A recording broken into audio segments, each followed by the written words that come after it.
ពិភពលោកនេះកំពុងដើរទៅរកនៅលទ្ធិប្រជាធិបតេយ្យបាទនៅអឺរ៉ុបខាងកើតរបបកុម្មុយនីសបានដួលរលំហើយនៅអាហ្វ្រិកប្រទេសជាច្រើនបានចាប់ផ្ដើមបើកចំហនៅសេរីភាពនយោបាយបាទនៅអាស៊ីក៏មានសញ្ញាវិជ្ជមានច្រើនដែរបើយើងក៏លេខមើលទៅទសវត្ស90ណាបាទនៅពេលនោះមានអ្នកប្រាជ្ញខ្លះរហូតទៅដល់ថែមទាំងនិយាយថាប្រវត្តិសាស្ត្រនៃការប្រកួតប្រជែងរវាងមនោគមវិជ្ជានឹងបានបញ្ចប់ទៅហើយប្រជាធិបតេយ្យសេរីនឹងក្លាយទៅជាជំរឿសសម្រាប់ពិភពលោកទាំងមូលបាទក៏ប៉ុន្តែសប្តាហ៍ថ្ងៃនេះបន្ទាប់ពីជាង30ឆ្នាំមកយើងឃើញថារបបផ្ដាច់ការជាច្រើនមិនត្រឹមតែមិនបាត់បង់ទេក៏ប៉ុន្តែថែមទាំងហាក់ដូចជារឹងមាំជាងមុនទៅវិញសំណួររបស់ខ្ញុំនឹងទៅកាន់លោកយើងមកថាហាក់ដូចបានជាចុងក្រោយនេះមកដល់សតវត្សនេះមកដល់សម័យនេះបែរជារបបផ្ដាច់ការនឹងកាន់តែរឹងមាំអីទៅវិញអញ្ចឹងបាទសំណួរនឹងសំខាន់ទាំងខ្ញុំទាំងគេទាំងថៃទាំងខ្ញុំគឺយើងតែងតែគិតថាដោយថៃបានលើកឡើងអញ្ចឹងគឺថាគិតថាសតវត្សទី21នេះប្រកាសជាមានការផ្លាស់ប្ដូរដោយសារអីដោយថៃបានលើកឡើងអញ្ចឹងដោយសារមាន Facebook មានបណ្ដាញសង្គមជនផ្ដាច់ការនឹងគឺថាมันអាចលាក់បំពួនព័ត៌មានលាក់បំបាត់ព័ត៌មានបានទេបច្ចេកវិទ្យានឹងធ្វើឲ្យមនុស្សតាក់ទងគ្នាបានលឿនជាងបើកចំហព្រំដែនក្នុងការផ្ដល់និងទទួលព័ត៌មាននឹងបានច្រើនជាងហើយក៏ប៉ុន្តែទីបំផុតនឹងគឺរបបផ្ដាច់ការនៅតែមានវត្តមានហើយកាន់តែពង្រឹងខ្លួនឯងខ្លាំងជាងមុនទៅទៀតនឹងឲ្យមនុស្សច្រើនដូចថៃបានលើកឡើងអញ្ចឹងបច្ចេកវិទ្យាអ៊ីនធឺណិតការអប់រំ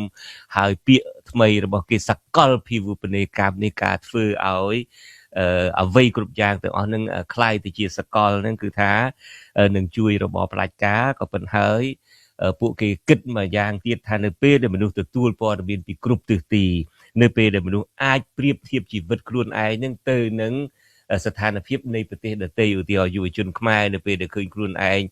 ប្រទេសខ្លួនឯងមានមេដឹកនាំផ្ដាច់ការប្រទេសខ្លួនឯងយុវជនខ្លួនឯងនឹងក្រីក្រលំបាកប្រៀបធៀបទៅនឹងយុវជននៅប្រទេសដែលមានប្រជាធិបតេយ្យគេរស់នៅមានសេរីភាពគេអាចច្នៃប្រឌិតបានគេអាចធ្វើដំណើរបានអីហ្នឹងហើយយើងគិតថាមើលទៅនឹងរបបផ្ដាច់ការប្រហែលអត់មានបន្តជីវិតអីបានយូរតទៅទៀតទេក៏ប៉ុន្តែរឿងដែលយើងស្មានអត់ដល់ហ្នឹងគឺថាយើងតែងតែគិតថាក្រមប្រជាធិបតេយ្យប្រទេសប្រជាធិបតេយ្យនឹងមានព្រៀបជាងផ្ដាច់ការពីព្រោះថាបិទថាក្រមប្រទេសប្រជាធិបតេយ្យនឹងគឺថាបើកឱកាសទូលាយជាងឲ្យយុវជនផ្ដល់ឱកាសឲ្យយុវជនរៀនសូត្រផ្ដល់ឱកាសឲ្យយុវជនច្នៃប្រឌិតអីជាដើមគេភ្លេចគិតថាការពិតនឹងពួករបបផ្ដាច់ការនឹងក៏តាមដានការវិវត្តនៅលើពិភពលោកតាមដានការវិវត្តនៅក្នុងប្រទេសប្រជាធិបតេយ្យហើយគេរៀនតាមប្រទេសប្រជាធិបតេយ្យគេរៀនពីកំហុសរបស់ពួកគេរៀនអំពីការផ្ដួលរំលំនៃរបបផ្ដាច់ការនៃប្រទេសដទៃទៀតគេរៀនពីការធ្វើបដិវត្តពណ៌នៅអឺរ៉ុបខាងកើតគេរៀនពីការងើបឡើងរបស់យុវជននៅតំបន់មជ្ឈិមបូព៌ាដែលគេហៅថា Arab Spring ឯនឹងជាដើមហើយពួកគេនឹងក៏រៀនសូត្រពីការដែលខ្លួនចាញ់ឆ្នោតដែរពួកគេរៀនពីការតវ៉ាដែលស្ទើរតែផ្ដួលរំលំរបបពួកគេនឹងដូច្នេះពួកគេនឹងរៀនជាប្រចាំហើយគេព្យាយាមសម្របខ្លួនទៅតាមនឹងជានិច្ចបាទអញ្ចឹងមានន័យថារបបផ្ដាច់ការនេះក៏ចេះធ្វើទំនើបកម្មនឹងខ្លាំងណាស់ដែរបាទមិនមែនគេនៅស្ងៀមទេគេវិវត្តខ្លួនគេធ្វើទំនើបកម្មមិនលុំលុំទេមិនលុំលុំទេពិតណាស់ហើយបើយើងមើលប្រវត្តិសាស្ត្រជាពិសេសប្រវត្តិសាស្ត្រពិភពលោកទៅវិញសត្វដែលរស់រានមានជីវិតបានមិនមែនសត្វដែលខ្លាំងបំផុតទេមិនចឹងទេមិនដៃណូស័រដែលខ្លាំងបំផុតទេសត្វដែលរស់បានយូរបំផុតគឺសត្វដែលសម្របខ្លួនបានល្អជាទីបំផុតរឿងនេះក៏ដូចគ្នានឹងរឿងនយោបាយដែរថៃរបបផ្ដាច់ការដែលរស់នៅសប្តាហ៍ថ្ងៃមិនមែនដោយសារពួកគេខ្លាំងទេដល់របបផ្ដាច់ការដែលរស់បានមកដល់សប្តាហ៍ថ្ងៃគឺគេចេះបត់បែនគេចេះសម្របខ្លួនទៅតាមកលៈទេសៈបាទតើរបបផ្ដាច់ការសម័យថ្មីនេះខុសគ្នាយ៉ាងម៉េចខ្លះពីរបបផ្ដាច់ការសម័យមុនបាទនឹងមិនចាំបាច់ងាកទៅដល់សម័យខ្មែរក្រហមឬងាកទៅអីទេយើងងាកតែរបបផ្ដាច់ការរបស់ក្រមគ្រួសារតកូលហ៊ុនរបស់គណៈបកប្រជាជនកម្ពុជានេះយើងបើយើងសម័យមើលទៅរបបផ្ដាច់ការនឹងគឺសម័យឃើញតែហ៊ានភ្ជុំកំភ្លើងអញ្ចឹងទៅយករថក្រោះនឹងយកមកដាក់កំញើនៅតាមទីក្រុងអញ្ចឹងទៅយក គុកនឹងយកមកសម្ញែងដល់សកម្មជនទាំងអស់អញ្ចឹងទៅមានប៉ូលីសសម្ងាត់ទៅមានការចាប់ខ្លួនមនុស្សទាំងកណ្ដាលយកទៅមានការបិទកសែតទៅមានការហាមឃាត់បច្ចេកមតិអីទៅហ្នឹងដូច្នេះនៅពេលដែលយើងនិយាយអំពីរបបផ្ដាច់ការគឺយើងគិតដល់ប្រមាណចំណុចហ្នឹងនិយាយឲ្យសាមញ្ញទៅហ្នឹងគឺថានៅពេលដែលយើងនិយាយពីរបបផ្ដាច់ការយើងនិយាយអំពីការគ្រប់គ្រងដោយយកការភ័យខ្លាចហ្នឹងជាធំក៏ប៉ុន្តែរបបផ្ដាច់ការសម័យថ្មីនេះគេធ្វើពីទំនើបកម្មជាប្រធានបទដែលយើងកំពុងតែនិយាយគ្នានេះថាគឺថាគេគិតថាការគ្រប់គ្រងតាមរបៀបការភ័យខ្លាចតាមមុខហ្នឹងអត់ទាន់គ្រប់ទេគេមិនអាចយកមនុស្សដាក់គុករាប់លានអ្នកបានទេគេមិនអាចតាមដានមនុស្សគ្រប់គ្នាបានទេធ្វើត្បិតតែមានបច្ចេកវិទ្យាអីក៏ដោយគេមិនអាចបំបិតមាត់មនុស្សគ្រប់គ្នាបានទេដូច្នេះគេចាប់ផ្ដើមរកវិធីថ្មីទៀតវិធីថ្មីហ្នឹងអ្វីដែរលោកចំណុចអាចជួយបញ្ជាក់បន្តិចបានទេបាទវិធីថ្មីហ្នឹងគឺថាជំនួសឲ្យការបង្ខំមនុស្សឲ្យស្ដាប់បង្គាប់ថៃបង្ខំមនុស្សឲ្យខ្លាចហ្នឹងពួកគេធ្វើឲ្យមនុស្សជឿថាអត់មានអីជំរឿជាងហ្នឹងទៀតទេមានតែក្រុមគ្រួសារគេទេមានតែលោកហ៊ុនសែនឧទាហរណ៍នៅប្រទេសកម្ពុជាមានតែលោកហ៊ុនសែននេះជាមេដឹកនាំដែលទេវតាប្រទានមក505,000ឆ្នាំក្នុងប្រវត្តិសាស្ត្រមកមានតែមួយហ្នឹងឯងដូច្នេះគេព្យាយាមឲ្យមនុស្សហ្នឹងគិតថាអត់មានជំរឿទេ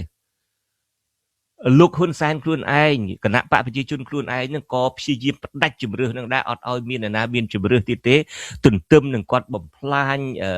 មនុស្សទាំងឡាយណាដែល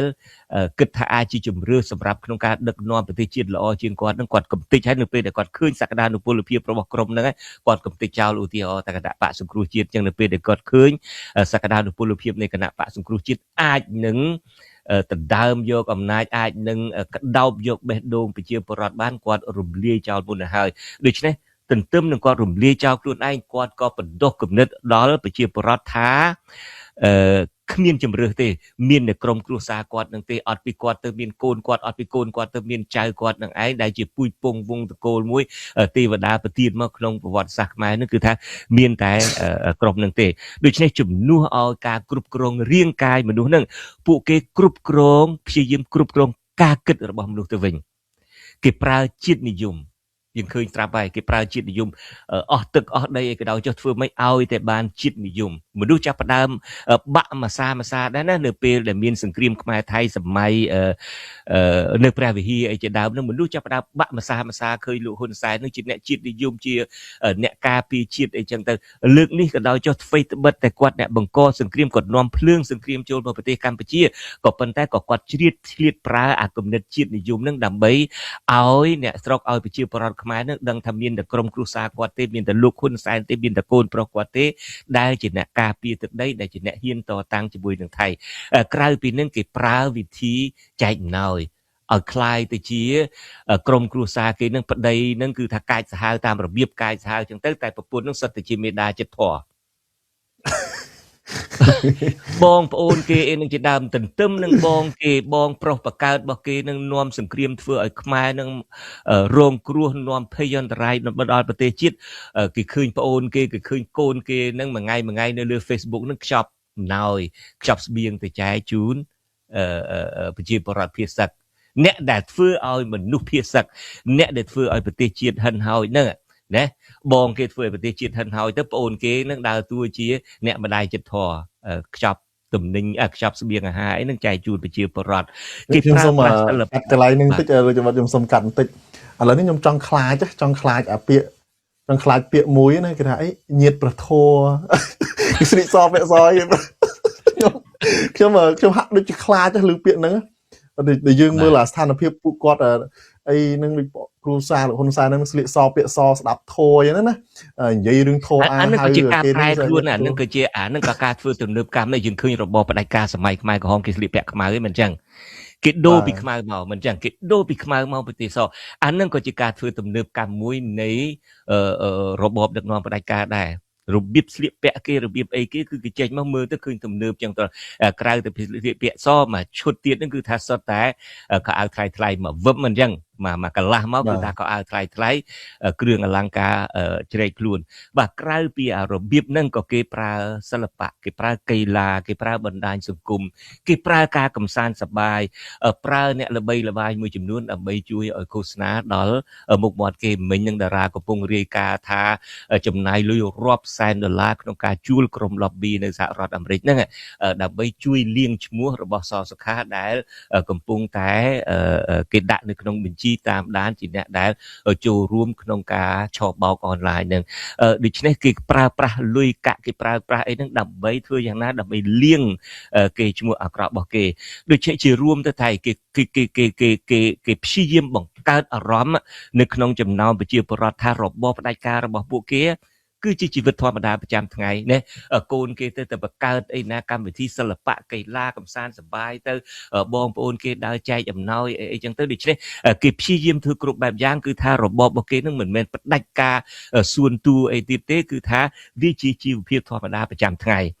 នឹងហើយគឺជាការផ្លាស់ប្ដូរធំមួយការធ្វើទំនើបកម្មធំមួយនៃរបបផ្ដាច់ការនៅកម្ពុជានេះបាទអរគុណលោកចំបាត់ សប្តាហ៍ថ្ងៃនេះមានអ្នកវិទ្យាសាស្ត្រនយោបាយបានហៅរបបផ្ដាច់ការសម័យថ្មីនេះថាជារបបផ្ដាច់ការ version 2 version 2ណាបាទជារបបផ្ដាច់ការនឹងឬក៏របបផ្ដាច់ការនៃយុគសម័យទំនើប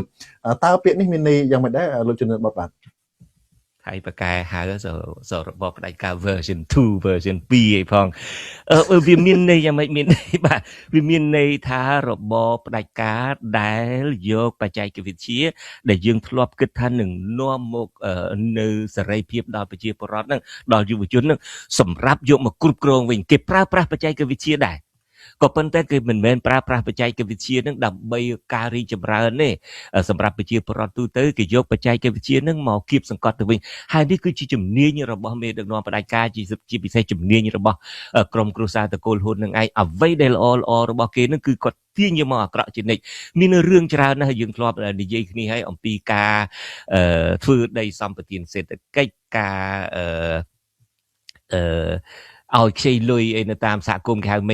micro ហិរញ្ញវត្ថុអីនឹងជាដើមណាគោលគំនិតនេះសុទ្ធតែជាគោលគំនិតល្អទាំងអស់ការផ្ដល់ដីសម្បត្តិសេដ្ឋកិច្ចនេះគឺថាគេគិតឃើញថា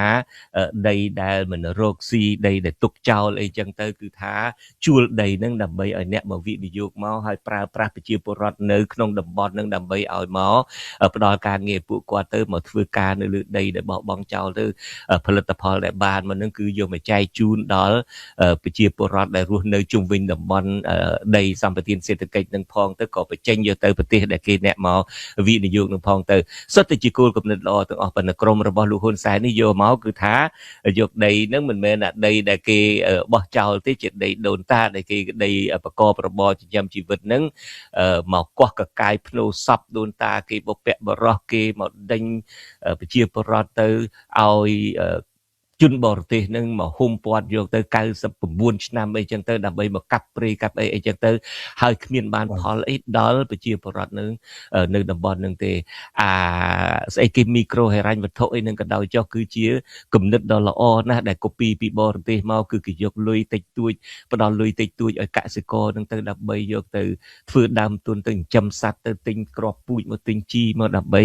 ប្រកបរបរកសិកម្មទៅដើម្បីរស់រានមានជីវិតអី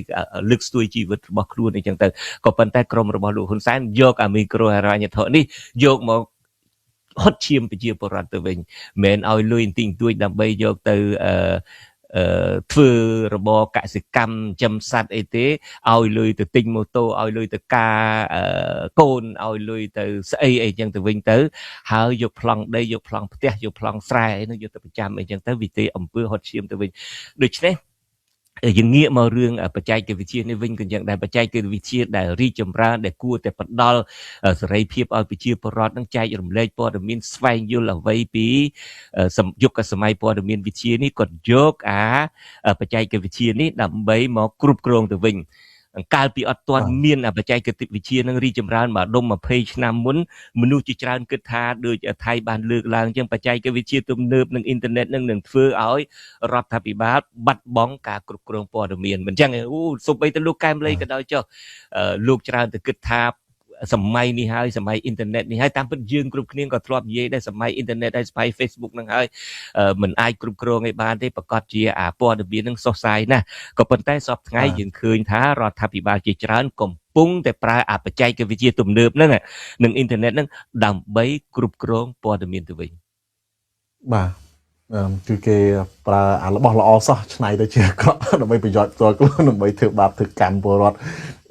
លោកជំទាវការធ្វើទំនើបកម្មនៃរបបផ្ដាច់ការនោះបាទផ្នែកមួយបាទលោកជំទាវនិយាយពីរឿងមីក្រូហិរញ្ញវត្ថុមិញណាមិនមែនត្រឹមតែដាក់ការប្រាក់អីយកការប្រាក់អីខ្ពស់ហើយដើម្បីធ្វើបាបប្រជាពលរដ្ឋកូនបំណុលទេឥឡូវហ្នឹងអាក្រក់យ៉ាងហ្នឹងទៀតណាយកអាហ្នឹងទៅជាកន្លែងដែលគេទុកលុយផ្ញើលុយកន្លែងគេស្អីហ្នឹងតែប្រព័ន្ធធនាគារកន្លែងអីហ្នឹងទៅជាកន្លែងលាងលុយកខ្វក់ទៅទៀតទៅជាកន្លែងលាងលុយទៀតបាទលាងលុយទៀតដីលុយអ្នកដែលផ្ញើទៅទៀតបាទលោកខ្ញុំមកមួយទៀតយើងឃើញស្ថានភាពដូចលោករៀនរាប់មិញអញ្ចឹងណាតើលោកអាចឲ្យឧទាហរណ៍ខ្លះអីថែមទៀតបានទេតាក់ទងទៅនឹងការប្រើប្រាស់បច្ចេកវិទ្យាទំនើបដើម្បីទៅជាផលប្រយោជន៍របស់ផ្ដាច់ការហ្នឹងណាបាទ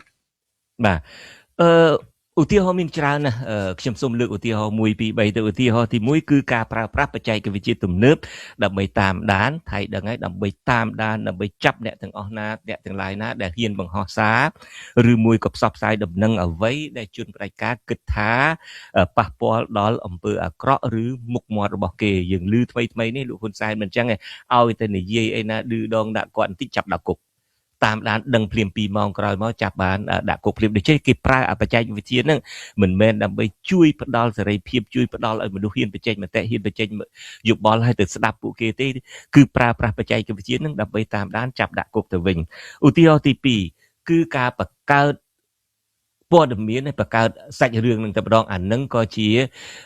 របៀបរបស់មេដឹកនាំផ្ដាច់ការជាពិសេសក្រុមគ្រួសារតកូលហ៊ុនមេដឹកនាំនៃប្រទេសកម្ពុជាយើងនឹងតែម្ដងរបបផ្ដាច់ការសម័យថ្មីគិតថាអ្នកណាគ្រប់គ្រងព័ត៌មានបានគ្រប់គ្រងរឿងរ៉ាវបានអ្នកនោះគឺការគ្រប់គ្រងការយល់ឃើញនៅក្នុងសង្គមបានដែរដូច្នេះពួកគេនឹងផលិតវីដេអូ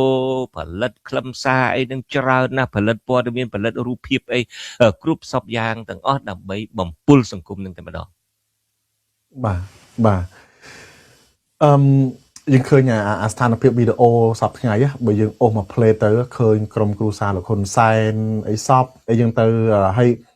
ដូចថាគេសម្ញែងទ្របគេសាមញ្ញជីវភាពរស់នៅអីយើងទៅពេលខ្លះគេសម្ដែងគេសម្ញែងទ្របអីយើងទៅ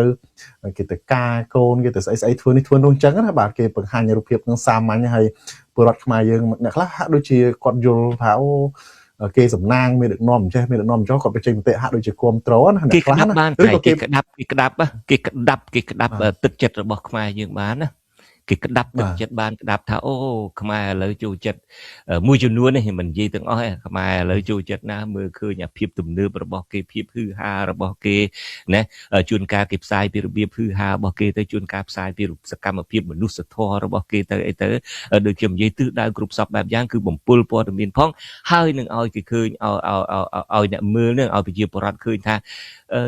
ពួកនេះជីវិតសាមញ្ញដូចយើងធម្មតាអញ្ចឹងជីវិតសាមញ្ញមានន័យថារស់នៅធម្មតាហើយប្រើពាក្យសាមញ្ញហ្នឹងដូចមិនសូវត្រូវជីវិតរបស់ពួកគេហ្នឹងដូចតែជីវិតយើងគាត់គេសំណាងជាងយើងណាហើយយើងខំទៅយើងខំអែបអបគេទៅយើងខំទៅចិត្តគេទៅយើងខំគោរពគេទៅគេលោកបានចំហាយនៅពីគេខ្លះត្រឹមត្រូវលោកតែបកស្រាយចំណុចសំខាន់នេះបាទហ្នឹងហើយដូច្នេះរបបផ្ដាច់ការ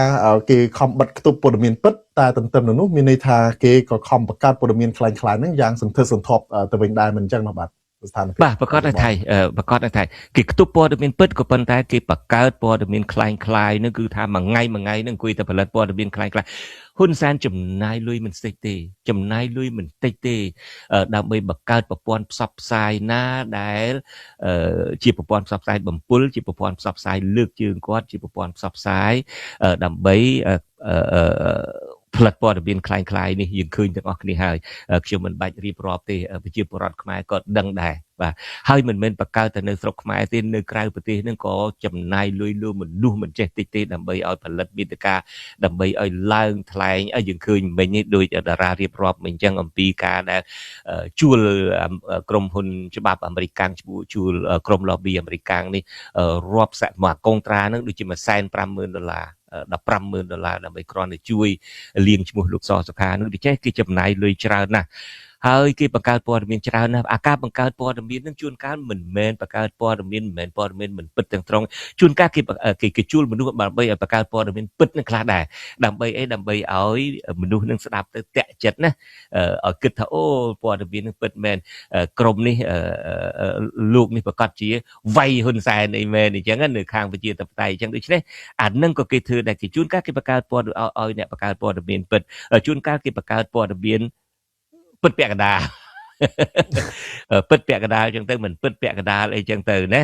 ហើយជួនកាលគេបង្កើតព័ត៌មានអីណាមកដូចធ្លាក់ពីលើមេឃពីណាមកដើម្បីប្រសាព័ត៌មានបង្កើតព័ត៌មានដើម្បីប្រសាព័ត៌មានគេបំពុលសង្គមនឹងរហូតដល់មនុស្សនឹងចាប់ផ្ដើមវិលហើយចាប់ផ្ដើមលែងសូវជឿលែងសូវចាប់អារម្មណ៍ពីរឿង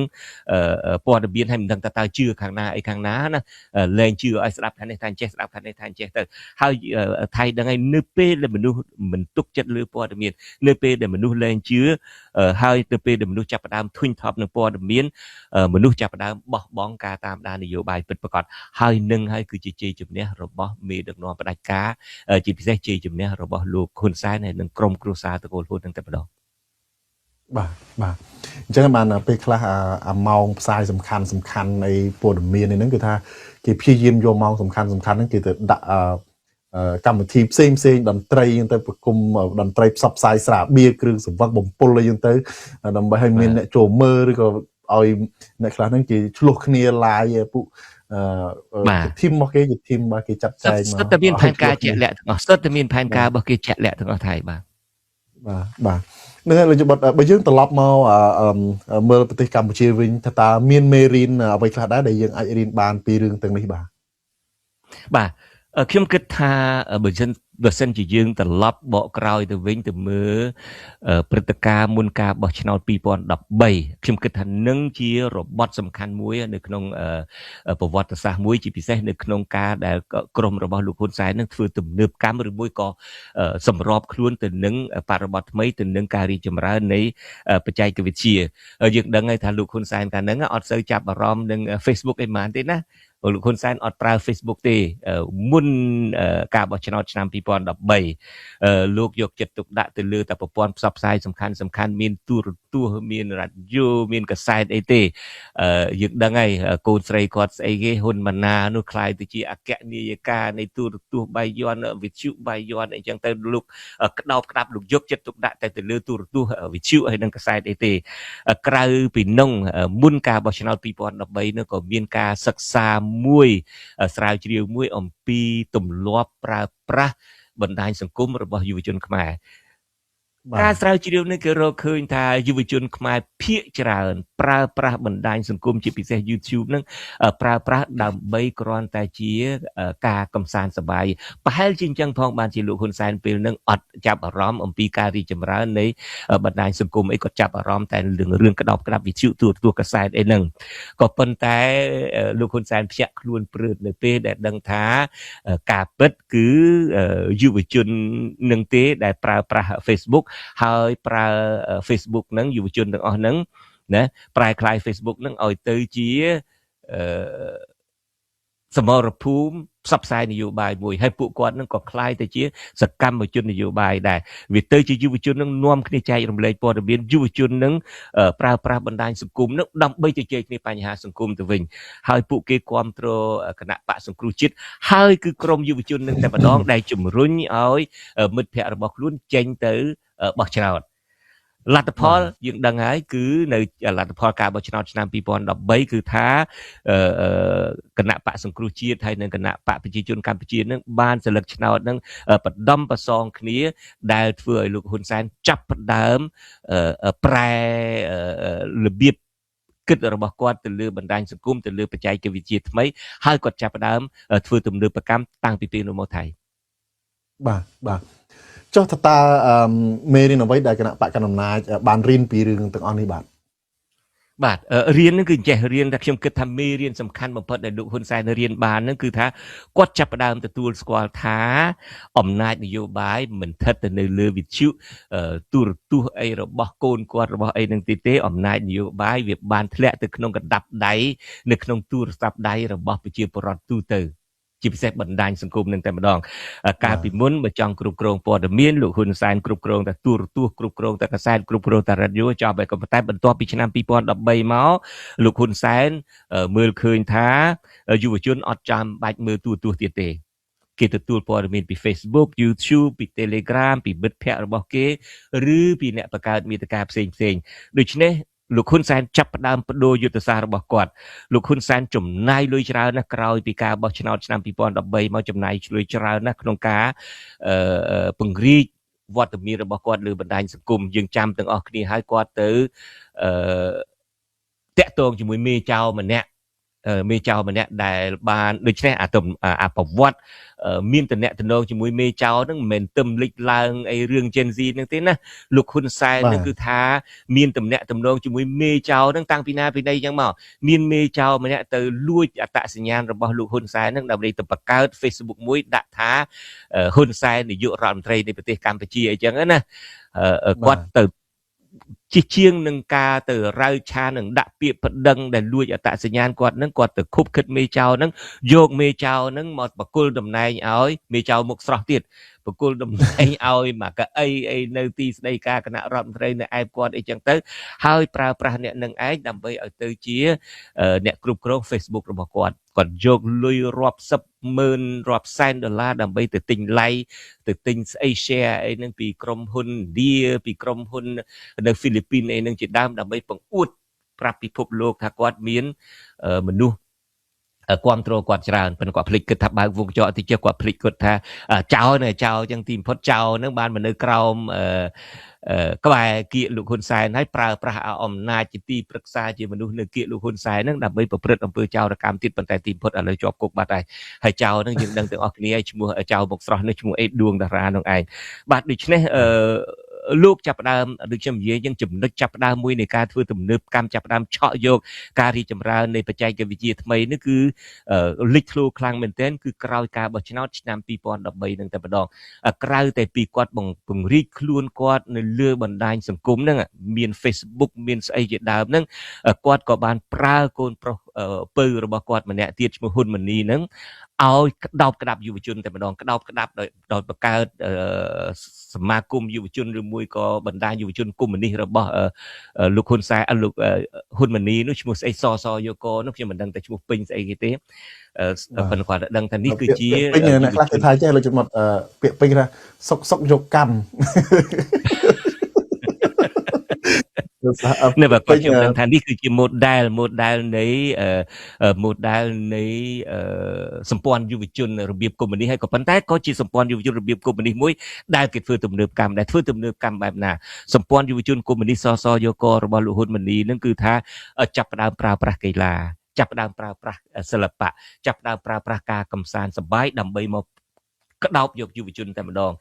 វាទៅជាឥឡូវហ្នឹងវាទៅជាសយករបស់យុវជនកុម្មុយនីសរបស់លោកហ៊ុនម៉ាណីនេះក្តោបក្តាប់លុយសម្រាប់បង្កើតកម្មវិធីសិល្បៈអីជាដើមវាសាលាវិចិត្រសិល្បៈឬមួយក្រសួងវប្បធម៌ហ្នឹងសឹងតែមានលុយតិចជាងក្រុមរបស់សយកយុវជនកុម្មុយនីសរបស់លោកហ៊ុនម៉ាណីហ្នឹងទេក្នុងការបង្រៀនកូនសិស្សផ្នែករបាំផ្នែកអីហ្នឹងនាំសិល្បៈអីទៅសម្ដែងនៅទីនេះទីនោះរហូតដល់សម្ដែងទៅបរទេសទៀតវាទៅជាក្រុមរបស់លោកហ៊ុនម៉ាណីនេះទៅវិញទេណាដូច្នេះគឺក្តោបក្តាប់ដូចខ្ញុំនិយាយហ្នឹងគឺក្តោបក្តាប់វិស័យសិល្បៈកីឡាអីហ្នឹងទិសដៅគឺចាប់ផ្ដើមក្តោបក្តាប់យុវជននឹងតែម្ដងដោយគាត់ដឹងថាយុវជននឹងឯងជាកម្លាំងមួយជាសេនាធិការជួរមុខមួយក្នុងការឃោសនានយោបាយដែលគាត់ឃើញយុវជនទាំងអស់ហ្នឹងជួយឃោសនាឲ្យគណៈបកសង្គ្រោះជាតិរហូតដល់សឹងតែដណ្ដើមបានអាសនៈនឹងលើសគណៈបកប្រជាជនកម្ពុជានេះគឺជាផ្នែកមួយនៃការធ្វើទំនើបកម្មដែលថៃក្រោយពីការបោះឆ្នោតឆ្នាំ2013ដែលខ្ញុំថាជារបត់មួយនៅក្នុងប្រវត្តិសាស្ត្រខ្មែរជាពិសេសរបបប្រវត្តិសាស្ត្រនៃរបបផ្ដាច់ការបដូរមុខបដូរមាត់ធ្វើទំនើបកម្មរបស់ខ្លួននោះបាទនិយាយលេងជាមួយលោកយើងបាត់មិញសហភាពសសយកហ្នឹងពាក្យពេញគេសហភាពសហព័ន្ធយុវជនកម្ពុជាហើយដល់ពេលហើយមានយុវជនច្រើនណាស់ដែលលោកហ៊ុនម៉ាណីប្រមូលគីងកោទៅធ្វើការណាហើយក៏មានគេយកពាក្យហ្នឹងទៅបំលែងថ្មីគេថា សហ្នឹងគេថាសុកហើយយកកហ្នឹងសុកយកកម្មអ្នកដែលទៅធ្វើការ ងាយស្ដាប់ដែរជាងសុកយកកម្មសយកក បាទ សហព័ន្ធសហភាពយុវជនកម្ពុជាអូខេបាទ បាទហ្នឹងហើយតាមពិតរឿងប្រើប្រាស់បណ្ដាញសង្គមនេះរបបផ្ដាច់ការនេះដែលយើងឃើញកន្លងមកនេះគេប្រើប្រាស់នឹងដើម្បីជារឿងអាក្រក់ណាពីរឿងដែលល្អសម្រាប់បញ្ចេញមតិយោបល់ហ្នឹងដល់ឥឡូវនេះក៏ក្រុមគ្រូលោកហ៊ុនសែននឹងលោកបានរៀបរាប់អញ្ចឹងថាអ្វីដែលយើងកំពុងផ្សាយនេះក៏គេកំពុងតែមករៃឆានមករកគូនបញ្ចេញមតិយោបល់ជេរប្រមាថពួកយើងថាពួកយើងនឹងផ្សាយមិនអីបំពុលថាពួកយើងមិនសូវត្រូវទេថាជេរប្រមាថពួកយើងនឹងមិនសូវត្រូវជេរប្រមាថទាំងអស់ទាំងមេគាត់នឹងក៏ជេរប្រមាថដែរដូចយើងធ្លាប់និយាយអញ្ចឹងចាក់សម្លេងហ៊ុនសែនសោះនឹងក៏ថាអានេះចេញមកនិយាយឈួតដូចជេរបាត់បាទខ្ញុំអង្គុយមើលតែជួនកាលចាក់សម្លេងរបស់លោកហ៊ុនសែនចាក់សម្លេងរបស់លោកហ៊ុនម៉ាណែតសោះនឹងស្រាប់ឃើញខមមិនគឺថាអានេះចេញមកនិយាយឈួតទៀតណាបាទព្រោះអាហ្នឹងវាមិនមែនជា account មនុស្សពិតទេវាជារបៀបប្រសិទ្ធដែលគេបង្កើតឡើងទៅហើយចូលមកជេរមកប្រមាថអីហ្នឹងគឺដូចកន្លងមកមានរបាយការណ៍បែកធ្លាយថាលោកហ៊ុនម៉ាណែតហ្នឹងបានបង្កើតក្រុមបច្ចេកវិទ្យាពួក Facebook ហ្នឹងដើម្បីវាយប្រហារទប់ទល់ជាមួយនឹងខាងគណៈបកប្រឆាំងណាដែលហៅ Cyber War Room បាទយើងនិយាយឲ្យថាលោកហ៊ុនម៉ាណែតនឹងលោកហ៊ុនម៉ាណីនឹងឲ្យទៅបង្កើតអីសយកកហ្នឹងទៅហ៊ុនម៉ាណែតខ្លួនឯងនឹងទៅបង្កើត Cyber Room War ក្រុមអ្នកដែលដើរវាយលុកតាមបណ្ដាញសង្គមហ្នឹងអាហ្នឹងគឺលោកហ៊ុនម៉ាណែតហ្នឹងហើយជាអ្នកមេខ្លោងនៅពីក្រោយបាទហ្នឹងហើយលោកចបុតក្រៅពីការគ្រប់គ្រងព័ត៌មានតាមរបៀបថ្មីដែលលោកចបុតបានរៀបរាប់មកនេះតើរបបផ្ដាច់ការដែលដឹកនាំដោយក្រុមគ្រួសារតកូលហ៊ុនតើបានផ្លាស់ប្ដូរយុទ្ធសាស្ត្របែបណាទៀតដែរបាទយុទ្ធសាស្ត្របំបិតមាត់នឹងនៅមានច្រើនបំបិតមាត់តាមការគ្រប់គ្រងបណ្ដាញសង្គមនឹងក៏មានយុទ្ធសាស្ត្របិទមាត់ដទៃទៀតដែរយើងធ្លាប់ឮនៅកាលពីសម័យខ្មែរក្រហមថៃឯកើតមិនទាន់ទេសម័យខ្មែរក្រហមឯកើតកក់ទាន់ដែរយូរច្រើនដែរតែមុខនៅក្មេងមែនអាយុក្មេងមុខចាស់ហ្នឹងហើយចំពោះអ្នកទាំងឡាយណាដែលកើតទាន់របបខ្មែរក្រហមឬមួយកើតមិនទាន់ក៏ដោយចុះក៏យើងធ្លាប់ឮដែរថាសម័យខ្មែរក្រហមដែលសម្លាប់មនុស្សអស់ពាក់កណ្ដាលនគរហ្នឹងសម្លាប់អ្នកណាគេឲ្យសម្លាប់ដើម្បីអីគឺសម្លាប់ដើម្បីបំបិតមាត់ខ្លាចណាស់របបផ្ដាច់ការគឺខ្លាចណាស់ការងើបឡើងការហ៊ានតតាំងនឹងរបបរបស់គេនឹងដូច្នេះអ្នកណាដែលពាក់វ៉ែនតាគឺជាសញ្ញានៃមនុស្សចេះដឹងជាមនុស្សរៀនសូត្រអីហ្នឹងអាចនឹងងើបឡើងប្រឆាំងនឹងរបបគេដូច្នេះគេយកទៅវាយចោលតែម្ដងពាក្យថាវាយចោលនឹងមានន័យថាយកទៅសម្លាប់ចោលតែម្ដងវាយចោលយកទៅវាយចោលឬមួយយកទៅកសាងយកទៅអប់រំនេះគឺមានន័យថាយកទៅសម្លាប់ចោលនឹងហើយសម្លាប់ចោលដើម្បីអីសម្លាប់ចោលដើម្បីបំបិតមាត់យើងឃើញថារបបគ្រប់គ្រងដោយក្រុមគ្រួសារតកូលហ៊ុនដោយគណៈបកប្រជាជនកម្ពុជានឹងក៏នៅបន្តប្រពៃណីសម្រាប់មនុស្សនឹងដែរសម្រាប់មនុស្សដើម្បីបំបិតមាត់នឹងដែរនៅក្នុងការបោះឆ្នោតរៀបចំដោយអ៊ុនតាក់ជាឧទាហរណ៍នៅដើមទសវត្សរ៍ឆ្នាំ90ក៏មានការបាញ់សម្លាប់ច្រើនណាស់ដល់អ្នកឡាដែលងើបឡើងតតាំងដែលឃោសនាបោះឆ្នោតដែលរិះគន់គណៈបកប្រជាជនកម្ពុជាអីជាដើមហ្នឹងគឺសម្រាប់ចោលនឹងតែម្ដងហើយមានការស្រាវជ្រាវពីអង្គការអន្តរជាតិពីអង្គការសហជីវជាតិអីជាដើមដែលចង្អុលបង្ហាញថាគឺគណៈបកប្រជាជនកម្ពុជាក្រោមការគ្រប់គ្រងរបស់ក្រមលោកហ៊ុនសែននឹងតែម្ដងដែលសម្រាប់មនុស្សដូច្នេះរបបផ្ដាច់ការហ្នឹងក៏នៅតែសម្រាប់មនុស្សបំបិតមាត់ចឹងហើយយើងឃើញមនុស្សច្រើនណាស់បំបិតសម្រាប់បំបិតមាត់ហ្នឹងគឺតាំងពីអ្នកនយោបាយតាំងពីអ្នកវិភាគសង្គមតាំងពីអ្នកកសែតមានតាំងពីអ្នកដែលការពារសិទ្ធិកម្មករអីជាដើមគឺពួកគេត្រូវតែសម្លាប់ចោលបំបិតមាត់តែម្ដងមានលោកអមរដ្ឋសិទ្ធិមានជាវិមានជាវិជាមានឈុតវុធីមានធុនប៊ុនលីមានលោកកែមលីអីនឹងជាដើមដូច្នេះលោកហ៊ុនសែននៅតែបន្តអាការសម្លាប់បំបិតមាត់នឹងដដែលឥឡូវហ្នឹងមិនមែនតែជប់សម្លាប់បំបិតមាត់ទេក៏ប៉ុន្តែគេប្រើវិធីមួយទៀតដើម្បីបំបិតមាត់ហើយយើងឃើញទាំងអស់គ្នាវិធីថ្មីដែលគេបំបិតមាត់នេះគឺគេយកដុល្លារយកញុកមាត់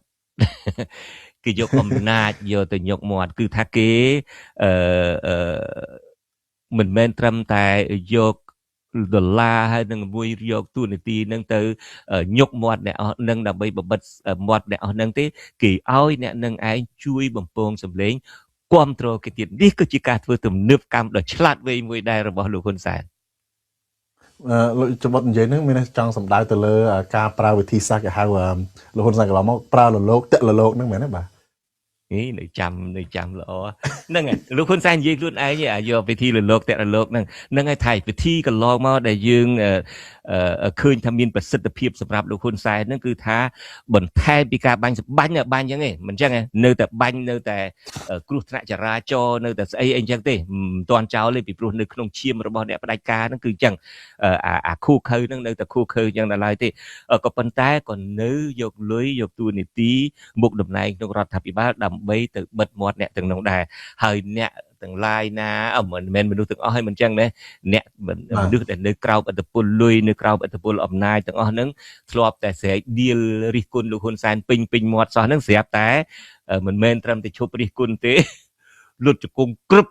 ฝ่ายกลุ่มลูกคนแสนโดยเนี่ยมีนบนในปีนาโมโกนข้อหาโกนข้อหาโกนใจบอกอาซีสไรมันจังรอบสตับอาซีสไรเพราะรอบคืนจุนจัดบทนึงยี่มาโดยเถอะนะคอมสตับจุนจัดบทนึงความสตับท่าไทยนึง30 ชนะมาสตับลูกซ้อมแดงตีนึง30 ชนะมาเลยโกนดังคลุนหายอย่างเงี้ยยังปีหลงงงไปกิดเต้มันดูเอาน้องหลงงงเหมือนสันจีก่อนยี่นึงการเปิดแม้มันจังนะมันนึกให้น่าจังบอกที่เรา30 มันจังบอกจุนจัดบทจังบอกท่าไทยจังบอกลูกซ้อมแดงซีต้อง30 ชนะนึงหลงงงไปแต่ก็ลุดกงฝ่ายกลุ่มจึงแต่ให้เงี้ยมาริกุลจุนจัดบทเงี้ยมาริกุลอะไรสิไรเงี้ยมาริกุลเนี่ยปัจจัยทับไตกลุ่นไอตัววิ่งให้อัตปุลหนึ่งอำนาจนั่นก็กายปลายปุเกอย่างดังให้หลุดคนแสนยิงกลุ่นไอเนี่ยกายปลายปุเกปีมนุษย์เอามาเนื้อตรมแต่จิตสัตว์โลกดอกู้เอาสนับบังกอบดอไอ้คลายติจิรโลกดอสนับบังกอบหลุดคนแสนจิตตีบุพเพอ๋อจ้ามันทลอบตะเจหรือคนแสนปิงหมดอะไรอย่างเตยบ่เตยเชียให้เนี่ยคลาก็ใหญ่ๆเลยจุดบทามันเนื้ออันนี้เราไปโจตื่นจังอ่ะปังไฮมุกหมดอักเคราะห์ให้เราเราเกกู้เดินเนี่ยคลาก็ทักก็กู้ขนังกู้อัพเชียงอ่ะเนี่ยในเกในขนมคณะปะจิจนน่ะเราคนแสนปลาเมานั่นก็ท่าเอากี่อัพอ่ะปลาเมานั่นเอามาหาจนนั่งอัพเปิมมามันนึกประเภทหนึ่งทนหนึ่งตัวไว้เนี่ยบ่านั่นเราจะบทโดยเฉพาะบทตัวใบจีคนแสนนั่งกดปลาวิธีหนึ่งก็ดอยจ้อก็บันนั้นคนแสนในแต่ประตอกลุ่มเรียมกลุ่มไฮไปเชียร์บรัตตามันจังมันเอาเป็นนี่คือทางในแต่เมืองกาเจ้ามาเนี่ยการกลุ่มเรียมกลุ่มไฮนั่งบ่าการกลุ่มเรียมกลุ่มไฮดึกชมยี่ยังวินนึกนงเชียร์ระบบจุนประกาจุนประกาหน้าก็ได้ก็คู่คือได้จุนจิตไอ้ก็ได้เหมือนท่าแต่ลูกคนแสนเนี่ยเอาแต่คลายคลุนตัวจีบทะเลคลุนนงการดึกนอนใบประกาคือคู่คือตรงนั้นเฮ้ยแบบคู่คือเฮ้ยคือแต่ปลากากลุ่มเรียมกลุ่มไฮยังจีสำคัญแบบตุกแต่โยลุยโยแต่บ่มบัดหมดโยตู้ในตีแต่บ่มบัดหมดไอ้ก็ได้ก็อัดเจ้าได้ขนมกาวิธีซักขนมกากลมเรียมกำแพงหนึ่งยึดดังไอจุนปลายกาไอกรุบกรองกับนายบ้านคือกายกกลมเรียมกำแพงกาบ่มเพิดบ่มเพยกาบ่นไล่ไปเชียร์ปรอดนั่งจิตทุ่มแต่บดองกับปัญหาเกี่ยวพลาวิธีเกี่ยวพลาโดวิธีหรือฟื้นตุ่มเนืบกรรมอย่างนาก็ได้เจ้าก็ตื้อได้บอกเกตฟื้นเอาการกลมเรียมกับไฮบอกเกตนั่งมีประสิทธิภาพจริงด้วยลูกคนแสนยังฟื้นอย่างนาก็ได้เจ้าฟื้นยังไม่เอาการกลมเรียมกับไฮพิซากลมเรียมกับไฮบอกว่านั่งมีประสิทธิภาพจริงให้เข้มสังเกตคืนตาเอาไว้ในลูกคนแสนฟื้นตุ่มเนืบกรรมระบบปลายการระบบกอดเนี่ยจีพีเซการฟื้นเอาการกลมเรียมกับไฮบอกว่ามีประสิทธิภาพจริงนั่นคือกอดปลาวิธีนี่คือกอดเอาเหมือนนู้นนั่นมือคืนทาเบิดเส้นจีนในไอเฮียนยีกาปิดในไอเฮียนเงือบต่อตังหนึ่งกอดกรมครัวซากอดโกนกอดปะปุ่นกอดปะปุกอดในไอขาดประโยชน์ต่อครูนมั้งขาดประโยชน์ตัวครูนไอหนึ่งพ้องเขาขาดประโยชน์ตัวครูนจุ่มปูมกครูนไอหนึ่งแต่ประดองโดยจีลูกกลุ่มเรียมทาเบิดเส้นจีเฮียนในแต่ในเยต่อว่ากอดเตกอดหนึ่งจับบองปูนในไอด่ากุกจับปุกในไอด่ากุกให้มันเป็นตัวกลุ่มเรียมไม่กอดจับมันเนี่ยกดจับปุกระบอบลูกโซนดาราด่าปูนตันเนียกี้จังเตอร์กดฟื้นบาปในนี่เนี่ยด้วยจังเตอร์ด่าหายท้า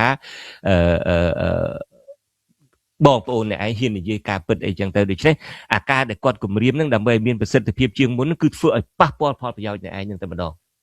ป้าปอดพอประโยชน์ในจับบองปูนในไอด่ากุกพ้องหรือบุยป้าปอดพอประโยชน์ในไอบัดเส้นจิตดังแต่ในไอมีใดในไอยังหลุดบานในไอมีเตะในไอยังหลุดบานเนี่ยห้ามคนในไอเอาโจรสกบานนี่ดับใบกลมอ้อยในไอยังเหมือนลุดใดยังดับใบกลมอ้อยในไอยังมาอาจเตะพลังการประสิทธิ์ใดยังแต่เอาเนี่ยเดินเตะติดโดยเฉพาะคือท้า មនុស្សដែលប៉ះពាល់ដល់ប្រយោជន៍សុខចិត្តលុតជង្គង់ថ្វាយអង្គមសុំចុះចូលដើម្បីបានវិលត្រឡប់ទៅប្រទេសកម្ពុជាវិញទៅលក់ដីទៅផ្ទេរកម្មសិទ្ធិទៅអីចឹងទៅអ្នកខ្លះនៅតែស្អប់លោកហ៊ុនសែនចឹងក៏ប៉ុន្តែដែលហេតុថាមានដីច្រើនមានអីច្រើនមុននឹងចេញពីអាមេរិកទៅហ្នឹងទូរស័ព្ទមកខ្ញុំបងចាត់បុតសុំទោសឲ្យបងកុំភ្ញាក់ប៉ើលអីទាំងអស់ស្អែកនេះនឹងឃើញលិខិតខ្ញុំមួយសុំទោសលោកហ៊ុនសែននេះដើម្បីត្រឡប់ចូលវិញពីព្រោះថាខ្ញុំក៏នៅក្រោមសម្ពាធគ្រួសារច្រើនជាក៏ក្រោមសម្ពាធគ្រួសារច្រើនណាស់ដែលទ្រព្យសម្បត្តិមានរាប់លានដុល្លារអ្នកខ្លះនៅជប៉ុនបាទឡើងតតាំងនឹងលោកហ៊ុនសែនចឹងចាប់ប្អូនអ្នកឯងដាក់គុកបងអ្នកឯងត្រូវតែចុះចូលហើយនឹងពេលចុះចូលដំបូងនឹងទូរស័ព្ទមកខ្ញុំផ្ញើសារមកខ្ញុំលោកពូខ្ញុំមិនដឹងមិនទេគេបខំខ្ញុំមកហៅគេពុកទេហៅមិនកើតទេអីចឹងប៉ុន្តែផុតនៅតែហៅពុកចឹងឯងបាទចាស់បាទអាលុយដុល្លារនឹងឲ្យទៅអាទួនាទីអីហ្នឹងទៅភ្លេចខ្លួនក៏ហៅគេពុកទៅស្រឡាញ់គេអីចឹងទៅដែលហេតុថាវាផលប្រយោជន៍ដល់ខ្លួនឯងដែរដូច្នេះអ្វីដែលគាត់ចាប់ផ្ដើមបន្លាចហ្នឹងដូចខ្ញុំនិយាយហ្នឹងគឺគេបន្លាចយ៉ាងណាដើម្បីឲ្យឃើញថាអ្នកឯងប៉ះពាល់ផលប្រយោជន៍ផងឬមួយក៏ផលប្រយោជន៍បាត់បង់ទ្រព្យសម្បត្តិបាត់បង់លុយកាសបាត់បង់ឱកាសក្នុងការត្រឡប់ទៅវិញជួបជុំឪពុកម្ដាយបងប្អូនបាត់បង់ឱកាសក្នុងការទៅលក់ដីក្នុងការទៅផ្ទេរកម្មសិទ្ធិដីអីហ្នឹងជាដើមសុំទោសឬមួយទៀតខ្លាចគ្រោះថ្នាក់ដល់ជីវិតបាទយើងលឺឲ្យគាត់បញ្ចេញឬមួយអាចសាររបស់អីស្អីណាហេងសួរអីហ្នឹងមិនមែនជាសារបែកធ្លាយអីទេគឺជាសារចង់ឲ្យយើងដឹងផងក៏មិនដឹងអ្នកឯងហ៊ានប្រឆាំងអ្នកឯងហ៊ានងើបទៅវិញអ្នកឯងគ្រោះថ្នាក់ចរាចរណ៍ធ្វើឲ្យអ្នកឯងគ្រោះថ្នាក់ចរាចរណ៍អានឹងធ្វើតែតែយើងដឹងថាពួកនឹងសាហាវនៅពេលដែលយើងដឹងថាពួកគេសាហាវយើងចាប់ផ្ដើមភ័យខ្លួនយើងដែរដូច្នេះអត់ហ៊ានចេញមុខទេអត់ហ៊ានតតាំងទេពីព្រោះខ្លាចទៅវិញមានគ្រោះថ្នាក់ចរាចរណ៍ដូច្នេះអាការបន្លាចរបស់គេនឹងកាន់តែមានប្រសិទ្ធភាពពីព្រោះថាកាន់តែសាហាវខ្លាំងឡើងហើយធ្វើឲ្យប៉ះពាល់ដល់សន្តិសុខផ្ទាល់ខ្លួនធ្វើឲ្យប៉ះពាល់ដល់ប្រយោជន៍ផ្ទាល់ខ្លួននឹងទៅងាកមកខាងប្រជាធិបតេយ្យវិញតើប្រជាធិបតេយ្យបានដូរទេបានធ្វើទំនើបកម្មខ្លួនឯងទេប្រជាធិបតេយ្យនៅអត់ទាន់ដូរនៅឡើយទេនៅតែបង្ហាញនៅតែហៅមនុស្សមកគិតគូរពីផលប្រយោជន៍ជាតិគិតគូរពីជួនកាលផលប្រយោជន៍ជាតិនឹងវាអ្នកខ្លះអត់ធំដល់ផលប្រយោជន៍ផ្ទាល់ខ្លួនណាសន្តិសុខផ្ទាល់ខ្លួនណាបើសិនហ៊ានចេញទៅជាមួយអ្នកឯងចិត្តខ្ញុំទៅស្រុកខ្មែរទៅស្រាប់តែហេងសួរប្រាប់ថាបើតែហ៊ានប្រឆាំងឲ្យទៅឃើញមុខអ្នកឯងចេញទៅវិញគឺថាអ្នកឯងអាចគ្រោះថ្នាក់ចរាចរណ៍ដូច្នេះសារនយោបាយដូចខ្ញុំនិយាយចឹងសារនយោបាយរបស់មេដឹកនាំផ្ដាច់ការគេចាប់ផ្ដើមដូររហូតធ្វើទំនើបកម្មរហូតធ្វើយ៉ាងណាដើម្បីប៉ះពាល់ដល់ដួងចិត្តអ្នកឯងខ្លាំងក៏ប៉ុន្តែសារនយោបាយរបស់ខាងប្រជាធិបតេយ្យវិញនៅតែមើលទៅហាក់ដូចជាអរូបីថៃមើលទៅវាអត់ប៉ះពាល់ផលបើឲ្យមើលឃើញថាអត់ទេប៉ះពាល់ផលប្រយោជន៍អ្នកឯងខ្លាំងគាត់អ្នកឯងមើលអត់ទាន់ឃើញទេណាបាត់បង់ដីអ្នកឯងបើសិនជាអ្នកឯងនៅតែបន្តទៀតទេគឺថាអ្នកឯងនឹងអត់បានវិលត្រឡប់ទៅប្រទេសកម្ពុជារហូតអ្នកឯងអាចសង្ងំអត់ទៅវិលត្រឡប់ទៅប្រទេសកម្ពុជាមួយឆ្នាំឬ2ឆ្នាំងើបឡើងតតាំងជាមួយយើងមកដើម្បីឲ្យប្រទេសកម្ពុជាយើងរួចផុតពីការអ្នករបបផ្ដាច់ការយើងនឹងមានសេចក្តីសុខយើងនឹងអាចវិលត្រឡប់ទៅប្រទេសកម្ពុជាដោយសេរីវិញបានដោយអត់ចាំបាច់លុតជង្គង់ថ្វាយអង្គមគេដូច្នេះអាសានយោបាយនឹងនៅមិនទាន់ឲ្យប្រជាពលរដ្ឋមើលឃើញថាអផលប្រយោជន៍ដែលមិនខ្លាចលោកហ៊ុនសែននេះខ្លាំងជាងផលប្រយោជន៍ដែលងើបតតាំងប្រឆាំងនឹងរបបផ្ដាច់ការនឹងអាចបានប្រយោជន៍យូរអង្វែងជាងសម្រាប់ខ្លួនឯងសម្រាប់ប្រទេសជាតិសម្រាប់គ្រួសារសម្រាប់សង្គមជាតិទាំងមូលផងបាទពិតមែនហើយលោកជំនិតបើយើងមើលទៅមែនតើលោកហ៊ុនសែនគាត់ព្យាយាមធ្វើបែបយ៉ាងទាំងអស់ហើយលោកហ៊ុនសែនគាត់ដែលមានសារធាតុជាជនផ្ដាច់ការហ្នឹងគឺថាគាត់មិនចូលចិត្តការរិះគន់ទេហើយគាត់ស្អប់គាត់គុំគាត់តាមធ្វើបាបធ្វើទុកធ្វើកម្មចឹងទៅគាត់ប្រើគ្រប់វិធីសាស្ត្រទាំងអស់ដូច្នេះបើអ្វីដែលខ្ញុំសង្កេតឃើញណាបាទសូម្បីតែអ្នកនឹងគាត់ចោះចូលហើយក៏ដោយគាត់ចោះចូលជាមួយលោកហ៊ុនសែនក៏ដោយពេលដែលលោកហ៊ុនសែនប្រើអស់សាច់ប្រើដាច់ថ្លៃហើយលេងមានប្រយោជន៍សម្រាប់លោកហ៊ុនសែនធ្វើស៊ីវិញលោកហ៊ុនសែនមិនដែលអោបកសោបអ្នកដែលធ្លាប់ប្រឆាំងគាត់ទេយើងមើលសូម្បីតែកញ្ញាធីសវណ្ណអានឹងមិនសន្ទុះមិនកញ្ញាឬធីសវណ្ណថាបាទអានឹងជាបញ្ហារបស់ខ្មែរយើងច្រើនគិតដូចខ្ញុំនិយាយអញ្ចឹងគាត់ដឹងតែខ្មែរគាត់ចាប់អាចំណុចរបស់ខ្មែរបានថាគិតអីគិតខ្លីខ្មែរយើងតែគិតខ្លីគិតអ្វីអញ្ចឹងមកខ្ញុំថាគាត់ចាប់អាចំណុចអផលប្រយោជន៍ចំពោះមុខមួយផ្លែតហ្នឹងបាទហើយគាត់យកអានឹងយកមកគម្រាមកំហែងតែម្ដងភ្លេចគិតថានេះមើលគំរូដោយថៃលើកឡើងយ៉ាងធីសវណ្ណថាមនុស្សមួយចំនួនទៀតមិនអញ្ចឹងសូម្បីតែមេចៅដួងតារានឹងអញ្ចឹងដែរនៅពេលដែលយកមកបើសិនជាដួងតារាលួចលុយនឹងមកឲ្យហ៊ុនសែនពាក់កណ្ដាលឬមួយជាងពាក់កណ្ដាលដួងតារាអាចធ្វើចោលបានរហូត អញ្ចឹងប៉ុន្តែនៅពេលដែលអ្នកឯងចូលមកអីណាយកអំណាចនៅក្រោមខ្ញុំឯហើយយកទៅធ្វើមេចោលបានតែឯងនៅពេលហ្នឹងចាប់ណៃដាក់គុកណាមិនមែនមានន័យថាលោកហ៊ុនសែនស្អប់ចោលហើយចាប់ដួងតារានឹងដាក់គុកចាប់លីសមេតនឹងដាក់គុកមិនមែនអញ្ចឹងទេពីព្រោះជួនកាលពួកនឹងឯងចាប់ផ្ដើមលោភដែរនៅចិត្តអ្នកលោភខ្លួនឯងដែរដល់លោភខ្លួនឯងដែរបែបឲ្យភាគរយទៅក្រុមលោកហ៊ុនសែនតិចពេកហើយចាប់ដាក់គុកទៅដូច្នេះយើងឃើញហើយនៅពេលដែលមិនបំរើផលប្រយោជន៍របស់លោកហ៊ុនសែនពេលវែងទៅលោកហ៊ុនសែនចាប់ដាក់គុកលោកហ៊ុនសែនទាត់ចោលតែអញ្ចឹងក៏ប៉ុន្តែយើងអត់បានគិតវែងអញ្ចឹងមកខ្ញុំថាយើងទាំងអស់គ្នាហ្នឹងទាំងខ្ញុំទាំងគេទាំងប្រជាពលរដ្ឋខ្មែរនៅទូទាំងពិភពលោកចាប់ផ្ដើមរៀនគិតវែងឡើងខ្មែរយើងមានពាក្យថាគិតខ្លីគិតវែងឡើងតើធ្វើបែបណាដូចខ្ញុំនិយាយមិញអញ្ចឹងគិតឲ្យវែងឡើងអាចខកខានមិនបានទៅជួបខែនេះខែក្រោយក៏ដោយចុះក៏ប៉ុន្តែបើសិនយើងងើបឡើងទាំងអស់គ្នាយើងអាចងើបយើងអាចត្រឡប់ទៅស្រុកខ្មែរវិញដីរបស់យើងអីរបស់យើងនឹងនឹងគង់វង្សនឹងបានផលមកជារបស់យើងវិញទៅថ្ងៃមុខវែងឆ្ងាយតទៅទៀតជិះជាងនឹងគាត់គិតមកផ្លែតហ្នឹងអូខេចុះចូលហើយទៅផ្លែតហ្នឹងហើយទីបំផុតទៅវាជួយពង្រឹងរបបផ្ដាច់ការឲ្យរឹងមាំដដែលបាទហើយនៅពេលដែលយើងដើរពិធីសវណ្ណថាបាទដើរខុសកន្លងតែបន្តិចហ៊ុនសែនទាត់ចោលបណ្ដោយបាទក្រៅតែពិធីសវណ្ណថាកន្លងមកក៏មានដែរដូចជាលោកសុបឌីណាអតីតដែលហ៊ុនសែនអ្នកប្រឆាំងដែរហើយយកទៅធ្វើឯកអគ្គរដ្ឋទូតនៅបូកេរីខាងត្បូងមកផ្លេតមកវិញចាប់ដាក់គុកទាត់ចោលដល់សប្តាហ៍ថ្ងៃមានច្រើនណាដែលលោកហ៊ុនសែនប្រើហើយបោះចោលបាត់តម្លៃអីចឹងទៅលោកហ៊ុនសែនធម្មតាទីបំផុតគេនៅតែពង្រឹងគេនៅតែគិតផលប្រយោជន៍មកពោះមកពួយគេទេគេអត់មានមកគិតអីអ្នកដតីដែលធ្លាប់រិះគន់ឬក៏មិនពេញចិត្តមួយលោកហ៊ុនសែនទេបាទគិតទៅប៉ុណ្ណាការបកស្រាយរបស់លោកជនបតនេះគឺថាឆ្លុះប្រចាំងពីការពិតមែនតែនដែលស្ដាប់ទៅជក់ចិត្តណាវាស្ដាយឲ្យឃើញច្បាស់តែម្ដងមានឧទាហរណ៍ដែលកើតឡើងស្រាប់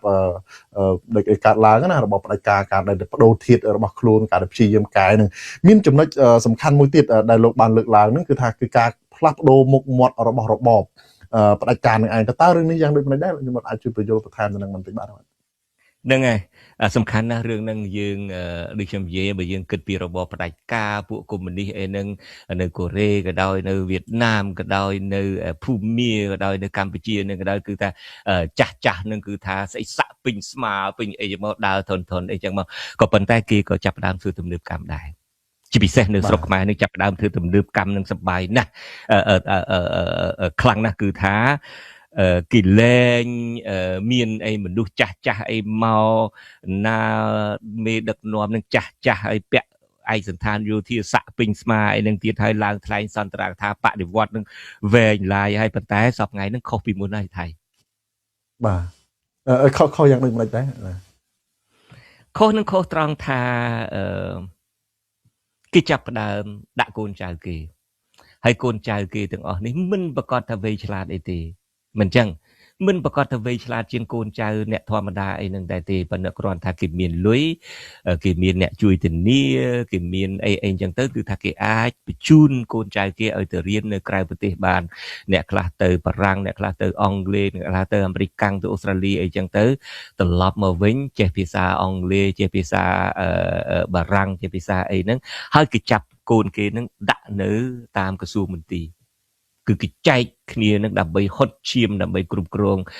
ខ្មែរនឹងដូច្នេះរបៀបស្លៀកពាក់របៀបអីក៏ដោយគឺថាអាវធំនឹងមិនមែនអាវធំទៅទិញផ្សារធម្មតាអាវទៅជុះ30រៀល40រៀលដូចយើងទេសុទ្ធតែអាវគេរាប់ពាន់អីចឹងទៅដូច្នេះកាវ៉ាត់កគេអីហ្នឹងគឺថាដូច្នេះអាមុខមាត់គេពីខាងក្រៅហ្នឹងគឺសម្បើមណាស់ហើយអាអស់ហ្នឹងគឺជាមុខមាត់ថ្មីនៃរបបផ្ដាច់ការដែលជាពិសេសនៅក្នុងស្រុកខ្មែរនឹងតែម្ដងខ្ញុំភ្ញាក់ព្រឺតនៅពេលដែលខ្ញុំទៅទីក្រុង Brussels ហើយបានជួបសភាតំណាងសភាអឺរ៉ុបមួយចំនួនហ្នឹងសភាអឺរ៉ុបមួយចំនួនគេថាគេទៅត្រឡប់មកពីស្រុកខ្មែរវិញហើយគេហាក់ដូចជាមានសង្ឃឹមគេប្រើពាក្យនេះហាក់ដូចជាមានសង្ឃឹមត្រង់បានគេជួប younger generation នៃក្រុមមេដឹកនាំ younger generation ហ្នឹងមានន័យថាមនុស្សកក្រោយនៃអ្នកដឹកនាំដែលមើលទៅហាក់ដូចជា open minded មើលទៅហាក់ដូចជាបើក បេះដូងទទួលស្ដាប់គេអីនឹងជាដើមអីចឹងណាហើយដែលធ្វើឲ្យគេនឹងមានសង្ឃឹមធ្វើឲ្យគេមានសង្ឃឹមចំពោះពីព្រោះគេគិតខាងកាលពីគេទៅជួបលោកមុននោះមេដឹកនាំចាស់នឹងមិនដឹងស្ដាប់អង់គ្លេសអីអ្នកបកប្រែនឹងក៏មិនដឹងថាបកប្រែនឹងស្ដាប់បានឬមិនបានដូច្នេះអាការឆ្លើយឆ្លងនឹងឆ្លើយឆ្លងគ្រាន់តែជារបៀបពិធីការណាគាត់ថានៅពេលដែលទៅជួបមេដឹកនាំក្រោយនេះគឺសុទ្ធតែជាការទៅជែកត្រង់តែម្ដងមើលទៅនឹងដូចយល់ចិត្តគ្នាជាងមុនធ្វើឲ្យពួកគេមានសង្ឃឹមជាងមុនអានឹងហើយក៏ជាការធ្វើទំនើបកម្មមួយនៃរបបដឹកនាំផ្ដាច់ការដែរមិនចឹងគេយកប្រធានវិទ្យុអីណាបារាំងអីចឹងទៅចេះបារាំងអាលាយខ្សលអីចឹងទៅដើម្បីឲ្យដើរតាមធ្វើជាអ្នកនាំពាក្យអីចឹងទៅនេះគឺជាមុខមាត់ថ្មីមួយការធ្វើទំនើបកម្មមួយក៏ប៉ុន្តែយើងឃើញគ្រប់គ្នាហើយតើអាសម្លៀកបំពាក់នេះអាការចេះភាសានេះធ្វើទៅតែវាផ្លាស់ប្ដូរពីចេះតែភាសាវៀតណាមចេះតែភាសាខ្មែរនិយាយមិនធំបន្ទាត់នឹងវាទៅជាចេះភាសាអង់គ្លេសបារាំងអាលាយខ្សលនឹង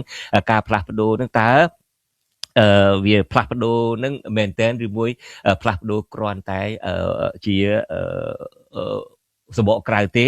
ហើយគ្រាន់តែផ្ដល់អារម្មណ៍តែអ្នកដែលគេជួបនឹងគឺថារបបនឹងកំពុងផ្លាស់ប្ដូរទេឬមួយក៏យ៉ាងណាបាទអញ្ចឹងវាបើយើងមើលទៅមានតែគេព្យាយាមផ្លាស់ប្ដូរមុខមាត់ប៉ុន្តែចុះការផ្លាស់ប្ដូរមុខមាត់នឹងវាឲ្យធ្វើឲ្យអាផ្លាស់ប្ដូររបបណាបាទផ្លាស់ប្ដូរប្រព័ន្ធនៃការគ្រប់គ្រងហ្នឹងគេផ្លាស់ប្ដូរដែរទេឬក៏អាប្រព័ន្ធដដែលហើយគាត់ផ្លាស់ប្ដូរមុខមាត់ឲ្យមើលទៅច្រឡំអីចឹងទៅឬក៏មិនដែរបាទ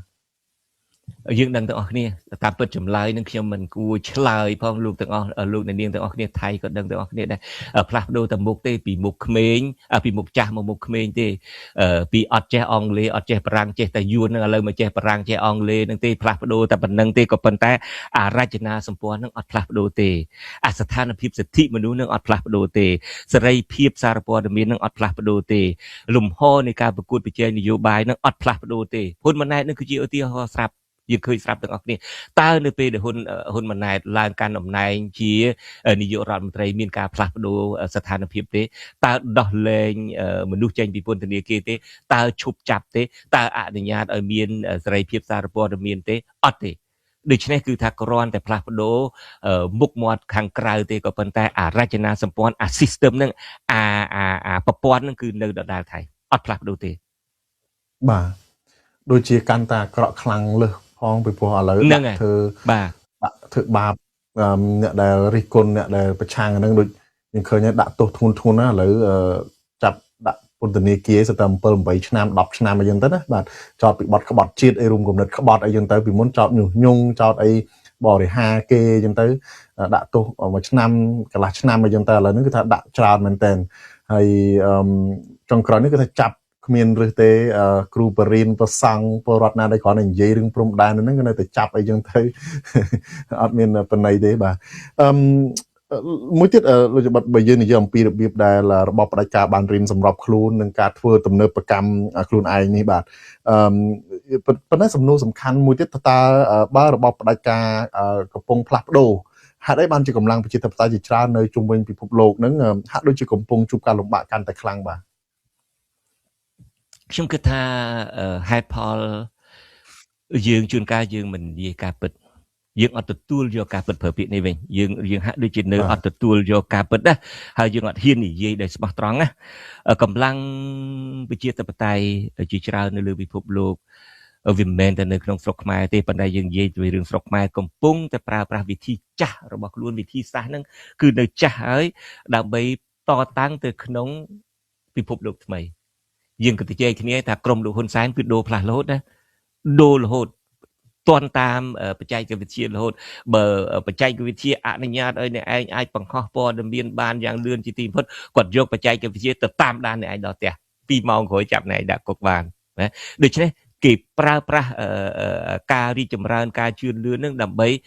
ប្រឆាំងទៅនឹង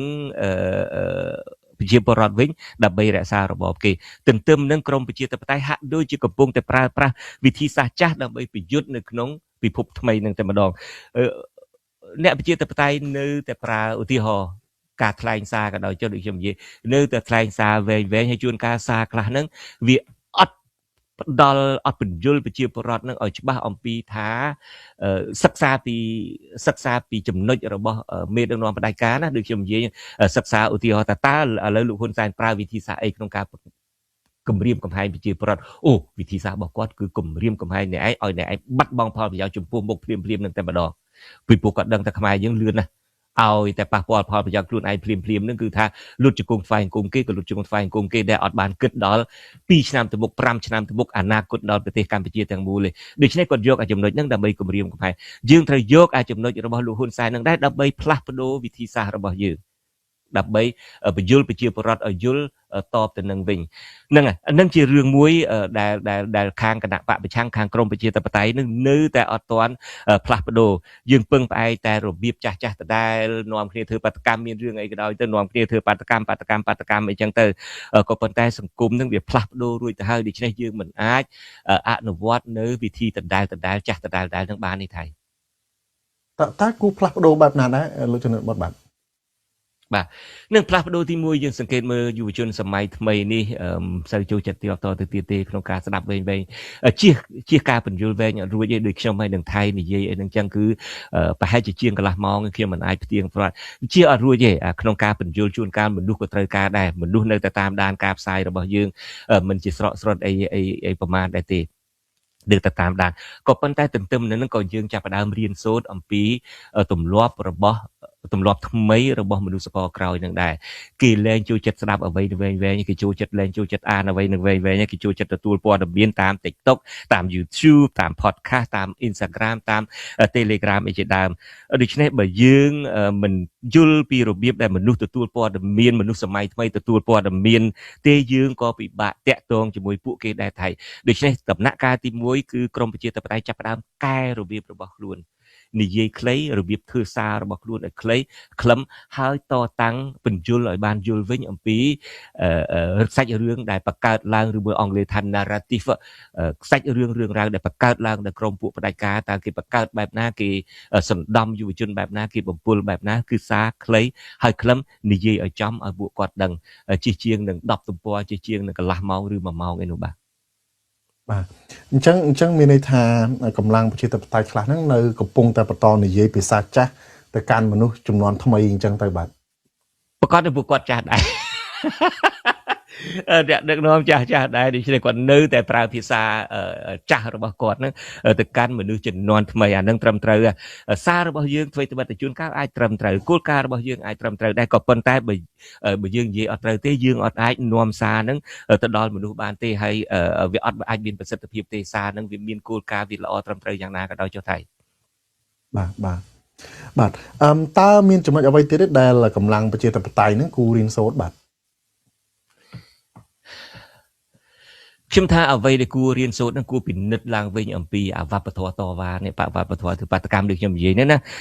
មិនមែនឲ្យឈប់តវ៉ាទេការតវ៉ាជាទ្រង់ទ្រាយធំការតវ៉ាម្ដងហើយម្ដងទៀតគឺប្រកាសជាបានលទ្ធផលមែនក៏ប៉ុន្តែខ្ញុំគ្រាន់តែចង់ឲ្យពិនិត្យមើលតើអាចកែប្រែអីខ្លះទេកែប្រែពីការវប្បធម៌តវ៉ានៃសហគមន៍ខ្មែរនៅក្រៅប្រទេសហ្នឹងឲ្យទៅជាវប្បធម៌ពង្រឹងសហគមន៍ខ្មែរនៅក្រៅប្រទេសវិញដូចខ្ញុំនិយាយខ្ញុំចង់បកស្រាយចំណុចនោះឲ្យច្បាស់តិចមិនមែនខ្ញុំគិតថាបាតកម្មមិនសំខាន់បាតកម្មនៅតែសំខាន់ការតវ៉ានៅតែសំខាន់ក៏ប៉ុន្តែយើងដឹងហើយមនុស្សនឹងមិនចំណាយពេលពេញមួយជីវិតរបស់ខ្លួនដើម្បីគ្រាន់តែចូលរួមធ្វើការតវ៉ាទេធ្វើបាតកម្មម្ដងធ្វើការតកម្ម2ដងលទ្ធផលមិនបានអីប្រមាណឬមួយបានតិចតួចប្រមូលមនុស្សធ្វើបាតកម្មលែងបានហើយដូច្នេះមនុស្សយើងត្រូវទទួលយកមកដែលខ្ញុំនិយាយថាត្រូវទទួលយកការពិតមនុស្សមិនអាចចេញទៅធ្វើបាតកម្មបបួលធ្វើបាតកម្មមួយជីវិតនឹងបានតទៅទៀតទេដូច្នេះធ្វើយ៉ាងណាដូចខ្ញុំនិយាយចឹងចាប់ផ្ដើមមើលអវប្បធម៌តវ៉ានៃខ្មែរនៅក្រៅប្រទេសនោះឲ្យទៅជាវប្បធម៌ពង្រឹងសហគមន៍ខ្មែរនៅក្រៅប្រទេសវិញធ្វើយ៉ាងណាឲ្យពួកគាត់ទទួលអារម្មណ៍ថាខ្លួនជាផ្នែកមួយនៃសហគមន៍ខ្លួនជាផ្នែកមួយក្នុងការទទួលខុសត្រូវចំពោះជោគវាសនាអនាគតរបស់ខ្លួនបាទសូមជួយបញ្យល់បន្ថែមលោកជំរិតចំណុចហ្នឹងបាទខ្ញុំដូចជាគិតថាមានចំណុចសំខាន់អីថែមទៀតទេដែលលោកចង់បញ្យល់ឲ្យពង្រឹងសហគមន៍ជួយបញ្យល់ពួកគាត់ទៅឲ្យគាត់យល់គាត់មានចំណែកចូលរួមគិតគូរពីសហគមន៍ពីប្រទេសជាតិអីចឹងណាបាទយើងមើលការងើបចលនានានានៅលើពិភពលោកតើគេធ្វើបែបម៉េចពួកគេអត់ធ្វើតែនយោបាយទៅទេគេ មានអ្វីទៀតដើម្បីបញ្ចូលរួមនៅក្នុងហ្នឹងណាពួកគេបង្កើតសហគមន៍ហើយយើងមើលហ៊ុនសែនដូចខ្ញុំនិយាយអញ្ចឹងលោកហ៊ុនសែនប្រើប្រាស់កូនគាត់មកដើម្បីឲ្យអាកូនមួយហ្នឹងទៅបង្កើត Cyber Room War ផងកូនបងនោះណាដើម្បីឲ្យតតាំងលើបណ្ដាញសង្គមដើម្បីឲ្យចេញមកលុកលុយពេញបណ្ដាញសង្គមផងអាកូនពៅហ្នឹងឲ្យទៅបង្កើតជាសហគមន៍យុវជនទៅមានអីណាវប្បធម៌មានសិល្បៈមានកីឡាអីហ្នឹងចឹងទៅហើយមនុស្សជួនកាលចូលរួមដោយភ្លេចខ្លួនគាត់ក្តោបក្តាប់គាត់ពង្វក់បានតែម្ដងអាហ្នឹងដែលក្រមប្រជាធិបតេយ្យហាក់ដូចជាពង្រឿយកតាយមិនចាប់អារម្មណ៍យើងចាប់អារម្មណ៍តែប្រមូលមនុស្សមកធ្វើបាតកម្មប្រមូលមនុស្សធ្វើបាតកម្មក៏ប៉ុន្តែយើងអត់គិតដូចខ្ញុំនិយាយយើងអត់គិតថាមនុស្សមិនអាចមកចូលរួមធ្វើបាតកម្មមួយជីវិតបានទេមនុស្សត្រូវការចូលរួមជាសហគមន៍ត្រូវការកំសាន្តសប្បាយត្រូវការយល់ដឹងពីសុខទុក្ខពីគ្នានិយាយរួមឲ្យคล้ายទៅជាសហគមន៍មួយដ៏រឹងមាំតែម្ដងណានៅពេលហ្នឹងធ្វើអីក៏ធ្វើដែរបាតកម្មក៏ធ្វើហៅមកបោះឆ្នោតក៏បោះឆ្នោតហៅមកជួយបង្កើតអីហៅមកជួយចែករំលែកផ្ដល់វិភាគទានអីក៏ជួយដែរដូច្នេះដូចខ្ញុំនិយាយបើមើលចលនាជោគជ័យជាច្រើននៅលើពិភពលោកគេមិនត្រឹមតែធ្វើនយោបាយមិនត្រឹមតែហៅមនុស្សមកធ្វើបាតកម្មទេគេបង្កើតសហគមន៍គេបង្កើតវប្បធម៌គេបង្កើតអត្តសញ្ញាណរួមមួយរបស់ខ្មែរនៅក្រៅប្រទេសរបស់មនុស្សដែលមានចិត្តដូចគ្នានៅក្រៅប្រទេសដែលចង់ឲ្យមានការផ្លាស់ប្ដូរនៅប្រទេសកម្ពុជាអីនឹងជាដើមខ្ញុំជាឆ្ងល់ថាហេតុអីក៏អ្នកនៅក្រៅប្រទេសជួនកាលក៏នាំគ្នាទៅធ្វើបាតកម្មជួនកាលក៏នាំគ្នាអីប្រជុំអីនឹងហាក់ដូចជាស្ងួតចាស់ហ្មងណាហេតុអីអត់អាចមានកម្មវិធីប្រគំតន្ត្រីបានជួនកាលនាំគ្នារិះគន់អ្នកដែលហៅមកយើងឮពាក្យដដែលបើហៅមកទៅជែកគ្នាអំពីកិច្ចការប្រទេសជាតិអីហ្នឹងមនុស្ស50នាក់100នាក់ឲ្យចូលរួមក៏ប៉ុន្តែបើមានពិធីរំលែកជប់លៀងវិញទៅឲ្យរកកន្លែងឈរបានណាដូច្នេះតើយើងបន្ទោសគាត់ឬមួយយើងបន្ទោសខ្លួនយើងបន្ទោសខ្លួនយើងថាជួនកាលយើងត្រូវដឹងថាមនុស្សធុញថប់ដែរមនុស្សត្រូវការកំសាន្តសប្បាយត្រូវការជួបជុំគ្នាអីជ្រឿងលេងអីហើយយើងលួចបញ្ជូនសារនឹងទៅដាក់បញ្ជូនសារអីនឹងចូលទៅជាជាងនឹងគោកខ្ញែងតែម្ដងហៅមកជួនកាលគេចង់សប្បាយចឹងដែរនៅពេលដែលសប្បាយអស់អីអស់ទៅណាអស់បានសម្រាយមិនចឹងហ៎ខ្មែរយើងធ្លាប់ប្រើភាសាសាមញ្ញធម្មតាអស់ប្រហែលអស់ទៅអស់បានសម្រាយដូច្នេះយើងត្រូវយល់ពីចំណុចហ្នឹងដែរហេតុអីក៏អ្នកនៅក្រៅប្រទេសអត់អាចរៀបចំពិធីប្រជុំមួយដោយមានដូរតន្ត្រីផងដោយមានពិធីរាំរែកអីបានខ្លះផងដើម្បីឲ្យមនុស្សចូលរួមមកបានសប្បាយហើយបានស្គាល់គ្នាផងទៅជែកគ្នាលេងយល់ដឹងពីសុខទុក្ខគ្នាអីទៅវាអាហ្នឹងឯងដែលខ្ញុំថាបង្កើតពង្រឹងវប្បធម៌ពីហៅតែមនុស្សទៅតវ៉ាពង្រឹងវប្បធម៌សហគមន៍ពង្រឹងសហគមន៍ខ្មែរនៅក្រៅប្រទេសដូច្នេះអាចចាប់ដើមរៀនសូត្រធ្វើបន្តិចតួចអីចឹងបានប្រកបណាស់វាយើងមិនអាចមានលុយចំណាយដោយក្រុមលោកហ៊ុនសែនក្រុមលោកស្អីណាស្អីគេសន្តិភាពឈ្មោះអីសន្តិភាពនោះស្អីសន្តិភាពគឹមសន្តិភាពនោះអាសាទៅយកលុយទៅចាស់នៅអូស្ត្រាលីអីហ្នឹងបង្កើតពិធីជប់លៀងអីហ្វ្រីយើងមិនអាចធ្វើដល់នឹងបានទេប៉ុន្តែចាប់ផ្ដើមធ្វើតាមលទ្ធភាពរបស់យើងជាគ្រាន់តែហៅមនុស្សបាតកម្មហៅមនុស្សប្រជុំអាហ្នឹងក៏ជាការផ្លាស់ប្ដូរមួយដែលក្រមប្រជាធិបតេយ្យគួរមើលដែរដូចខ្ញុំនិយាយហ្នឹងកែប្រែពីអវប្បធម៌ហៅតែទៅតវ៉ាហៅតែទៅធ្វើបាតកម្មហៅទៅប្រជុំស្ងួតចែហ្នឹងឲ្យទៅជាវប្បធម៌ពង្រឹងសហគមន៍ជួបជុំគ្នាឡើងទៅជែកគ្នាឡើងដឹងសុខទុក្ខគ្នាឡើងរួមលេខជាមួយគ្នាអីបន្តិចតួចអីចឹងទៅហើយនៅពេលហ្នឹងយើងបានសប្បាយផងយើងអាចបញ្ជូនសារនឹងផងយើងអាចធ្វើឲ្យសហគមន៍ហ្នឹងខិតចូលចិត្តគ្នាបានផងបាទហ្នឹងហើយខ្ញុំយើងឃើញអញ្ចឹងមែនជាតែបតៃពេលខ្លះគាត់ត្រឹមត្រូវពេកគាត់ត្រឹមត្រូវគាត់ថាធ្វើយ៉ាងមិនសមទេអីចឹងយើងគិតជាតិយើងគូសុបាយអានេះយើងអត់សម្របខ្លួនលោកហ៊ុនសែនធ្វើអីក៏ហ៊ានធ្វើដែរមិនចឹងស្អីក៏ហ៊ានធ្វើដែរស្អីក៏គាត់ហ៊ានធ្វើដែរថ្ងៃខ្លះដូចយើងដឹងទាំងអស់គ្នាហើយមិនមែនគាត់ស្រឡាញ់ពួកអ្នកជេរម្រាយគាត់នឹងប្រមាណទេមិនចឹងគាត់ដឹងទាំងអស់គាត់ដៅទុកទាំងអស់អ្នកឯងទាំងអស់គ្នានេះជេរប្រមាថគាត់ជេរអីគាត់ដឹងទាំងអស់ក៏ប៉ុន្តែគាត់សុខចិត្តយកលុយយកទួនាទីទៅបំបិតមាត់អ្នកឯងយកហាត់បខំឲ្យអ្នកឯងហៅយើងជាពុកហៅពុកហៅកូនប៉ុន្តែគាត់មិនស្រឡាញ់ទេណាមិនចឹងជាដួងចិត្តរបស់គាត់គុំមកជីវិតនោះមិនចឹងគាត់គុំមកជីវិតនោះគ្មានឯណាអ្នកឯងមកលុតជង្គង់ថ្វាយគុំអីប៉ុណ្្នឹងឯងព្រមព្រៀងជាមួយអ្នកឯងក៏ប៉ុន្តែគាត់ចេះសម្របខ្លួនគាត់ធ្វើយ៉ាងណាដើម្បីឲ្យឈ្នះអ្នកឯងសុខចិត្តបំភ្លេចអ្នកឯងចោលឃើញមុខអ្នកឯងមុខជន់ចិត្តបុតមុខថាថៃនេះមិនចឹង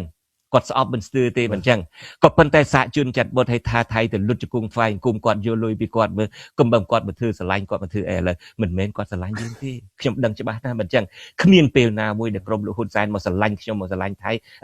ខ្ញុំមិនដឹងទេបើខ្ញុំគ្មានពេលណាគេមកស្រឡាញ់ ក៏ប៉ុន្តែគេអាចបោកយើងបានគេអាចបោកយើងបានអាហ្នឹងដែលសារធាតុរបស់ពួកផ្ដាច់ការហ្នឹងគឺគេអាចលេងល្ខោនគឺគេអាចដូរទម្រង់របស់គេគេអាចធ្វើទំនើបកម្មរបស់គេប៉ុន្តែយើងនៅវាចេះណាដោយភាសាថៃនិយាយដូចរៀងត្រង់ពេកដូចរៀងធំត្រូវពេក នៅមួយទៀតអ្វីដែលខ្ញុំចាប់អារម្មណ៍មួយដែរហ្នឹងគឺថារបបផ្ដាច់ការគេបដូរតាំងពីរឿងបញ្ហាការប្រើប្រាស់ធនធានបាទការប្រើប្រាស់ធនធានយើងមើលពីមុនមកដូចលោកយមត់រៀបរាប់អញ្ចឹងអ្នកសារព័ត៌មានឬក៏អ្នកធ្វើការនៅក្រោមការគ្រប់គ្រងរបស់ពួកអ្នកកណ្ដាលអំណាចពួកផ្ដាច់ការនេះក្រុមគ្រួសារលោកហ៊ុនសែននេះមិនសូវយកចិត្តទុកដាក់ខ្វាយខ្វល់ទេរស់តាមរបៀបអ្នកឯងចេះពុករលួយបានរស់ទៅឲ្យតែឯងចេះពុករលួយចេះរចេះកើបលុយចេះអីចឹងណាបាទឥឡូវនេះគឺអត់ទេគេចាប់ផ្ដើមគិតគូរ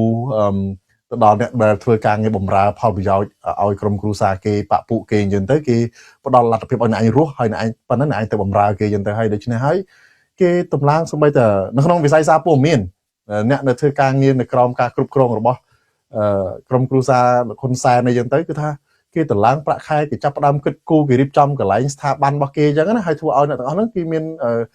ការខិតខំធ្វើការងារអញ្ចឹងទៅពេលគេចោះទៅពង្រឹងបកអញ្ចឹងដែរក្រុមយុវជនហ្នឹងគឺថាគេបាទគេរៀបចំកម្មវិធីសប្បាយច្រៀងរាំគេមានកន្លែងដេកសន្តាគារគេមានក្រុមគេទទួលអីចឹងណាដល់យើងក្រុមអ្នកវិជាតបតៃហ្នឹងកំសត់អីចឹងទៅ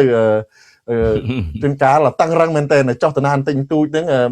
ឲ្យគ្នាចាយមួយថ្ងៃត្រឹមតែ$5ទៅ$10គេវិក័យប័ត្រទៀតក្រុមអ្នកវិជាតបតៃដូច្នេះហើយពិបាកមែនតើសេរីមកនេះឥឡូវមិនធ្វើ5រៀលទេចេញខ្លួនឯងយ៉ាចេញខ្លួនឯងនឹងអានឹងក៏ជាការធ្វើទំនើបកម្មមួយឬមួយក៏ជាលក្ខណៈសម្បត្តិរបស់របបដឹកនាំផ្ដាច់ការដែរយើងកុំគិតថារបបដឹកនាំផ្ដាច់ការគឺថាលោកហ៊ុនសែននឹងក្តាប់ទាំងអស់ខ្លួនឯងមិនមែនទេគេចែកគ្នាមានគេចែកគ្នាហត់ឈាមភាសារបស់លោកហុងលីនអ្នកនៅអូស្ត្រាលីនឹងតែម្ដងគឺថាគេចែកគ្នាហត់ឈាមគេចែកឲ្យមានស្ដាច់ត្រាញ់នៅតាមតំបន់នានាខ្លួនឯងធ្វើយ៉ាងណាក៏ដោយចុះអ្នកឯងអាចគៀបសង្កត់ប្រជាពលរដ្ឋបានអ្នកឯងអាចរកស៊ីមានបានប៉ុន្តែគាត់កុំភ្លេចយើងភាគរយដូចខ្ញុំនិយាយអញ្ចឹង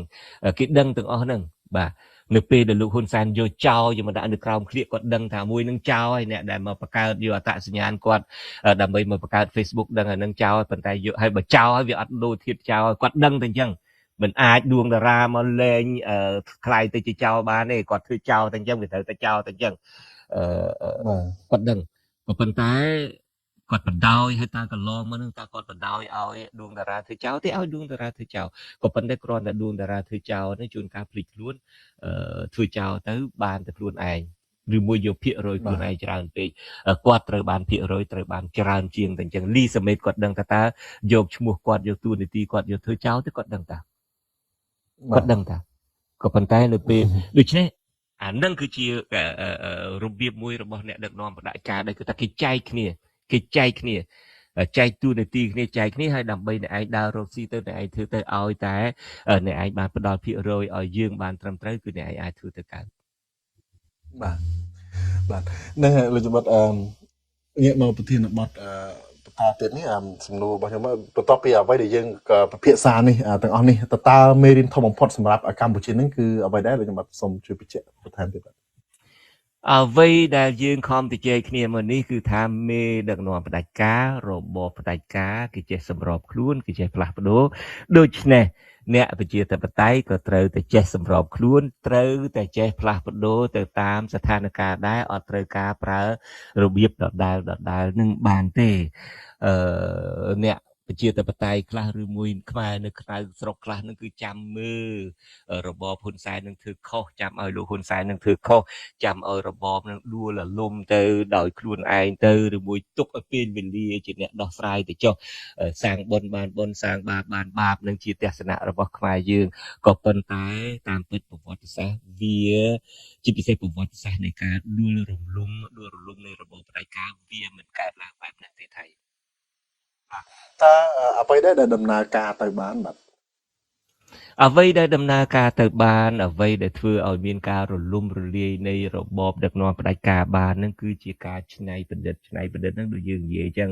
យើងត្រូវយល់អំពីរបៀបឃោសនារបស់គេយើងត្រូវយល់អំពីរបៀបបន្លាចប្រជាពលរដ្ឋដែលធ្វើឲ្យខ្លាចឥឡូវហ្នឹងដូចខ្ញុំធ្លាប់និយាយជាមួយថៃយើងខ្មែរនៅក្រៅប្រទេសចាប់ផ្ដើមខ្លាចហ្នឹងណា